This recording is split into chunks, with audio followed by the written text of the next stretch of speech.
Sono Cosimo Fustaino, 54 anni, originario di Valle d'Olmo a Caltanissette, e la moglie Nicole, 47 anni, tedesca, entrambi residenti in Germania, le vittime dell'ondata di maltempo che ha investito l'Agrigentino.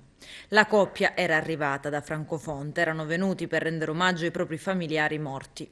Avrebbero dovuto trascorrere un breve soggiorno nell'Agrigentino. Sabato sera, mentre stavano rientrando dall'aeroporto di Palermo verso casa di parenti a Cammarata, sono stati investiti da un torrente. Fatale sarebbe stato il passaggio su un ponticello, un'ondata di fango, acqua e detriti che avrebbe travolto l'auto trascinandola per diversi metri.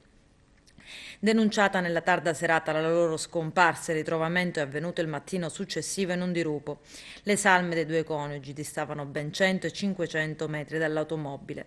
La montagna di vetriti ha fatto sbalzare e precipitare l'auto in un burrone profondo circa 30 metri.